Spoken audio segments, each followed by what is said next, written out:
In this video, we will provide an overview of the annual count process and provide volunteers with the skills necessary to undertake the count.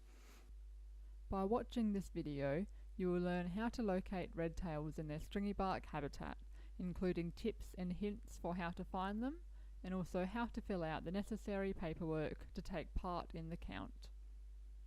We recommend you watch the entire video so you can learn exactly what is needed to take part in the count and make the most out of your day in the bush. The annual Cocky Count is a large-scale monitoring event that has been running almost every year since 1996. There are several reasons why we conduct the annual count each year. One of those reasons is to determine the minimum number of birds in the population. We also gain important information about their movement patterns and where the birds are feeding each year, and it helps to promote awareness of the cockies and engage with the local community. The most important reason why we conduct the count is to find the location of large flocks of birds so that we can conduct the flock counts. These flock counts are undertaken after the annual count each year and involve counting the number of males and the number of barred birds, or the females and juveniles, in each flock. By doing this, we gain a measure of the breeding success of the cockies in recent years, which gives us an indication as to how the population is faring. The annual count takes place over about 60 stringybark sites spread across the range of the cockatoo. Most of these sites are located on public land in national parks, state forests and forestry reserves. We also like to encourage landholders who have stringybark on their properties to search their own land on the day, as redtails are often found feeding in stringybark on private properties. Several weeks prior to the count, participants will be provided with a survey kit which includes a map of the area to search. Volunteers should concentrate on searching in areas with stringybark forest, as this is where you will be most likely to find redtails. You will need to draw on the map the route that you will take to traverse your area, and also keep a record of how many kilometers you travel within your area. Before leaving for your site, make sure you have enough supplies and equipment, including food and water, binoculars, a mobile phone, a first aid kit, your survey instructions and a map of the search area, sunscreen, and a GPS if you own one. It is also a good idea to bring along emergency gear such as warm clothes and a torch in case you have vehicle issues and are forced to stay overnight. When you arrive at your site, you will drive through and around the tracks in the stringybark forest. There are two methods you can use to drive around, either the scientific method or the drive in the park method. The scientific method requires you to stop every 500 meters to listen out for redtail calls. You will only need to stop while driving through stringybark forest, as it won't be necessary to stop when driving through other woodland habitat or farmland. We recommend that you turn your engine off and listen for 1 minute before proceeding again.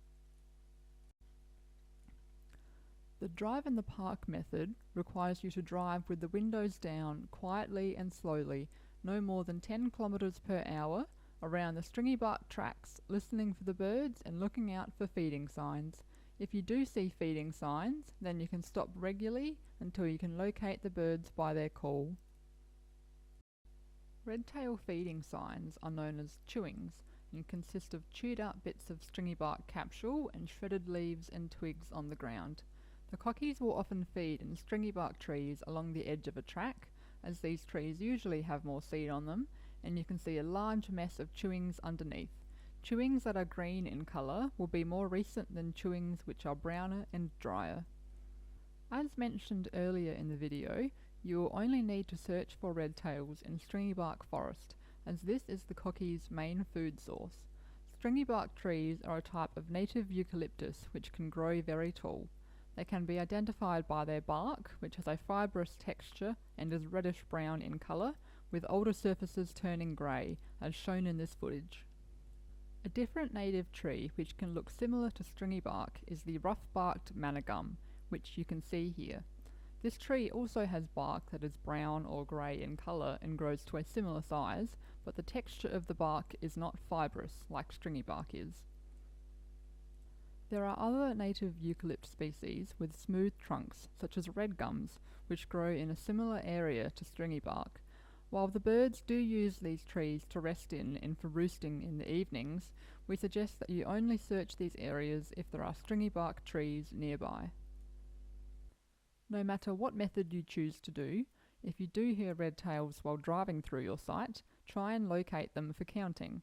At the point where the birds are located, please record on the map provided the following details: the location of the birds by marking an X on the spot where they are, the total number of red tails counted, what time you saw the birds, and what activity they were doing, for example feeding in stringy bark or flying overhead. After all the birds have been counted and the sighting information is recorded on the map, then you can continue driving through your site. As well as counting red tails on the day, we also offer an optional stringy bark seed monitoring activity for those who wish to do some extra monitoring. The stringy bark seed monitoring simply involves surveying a number of trees at each monitoring site, looking at the number of seed capsules and the canopy cover of each tree. The recovery team has a separate training video for the seed monitoring for those who wish to take part. There are a few health and safety rules that participants will need to abide by while undertaking the count. In your survey kit, which will be emailed to you before the count, there will be a registration and occupational health and safety form. All volunteers are required to read through the volunteer code of conduct and risk assessment form, then sign and return it to the project coordinator, as well as providing emergency contact details. On the day of the count, before you go into the field, make sure you have told a friend or family member where you are going and when you expect to return. Make sure to bring enough food and water to last for the day, and wear suitable clothing and footwear. While searching for red tails, some of the tracks may be wet and boggy, so make sure to only drive on tracks that you feel comfortable driving on. On behalf of the red-tailed black-cockatoo recovery team, we would like to say a very big thank you for taking part in the count and helping us with this important monitoring event. Although we can't guarantee that you'll see any birds on the day, we're sure you'll have a great time searching in the bush for our colourful cockatoos. If you have any other questions, feel free to contact the project coordinator on 1800 262 062 or email redtail@birdlife.org.au.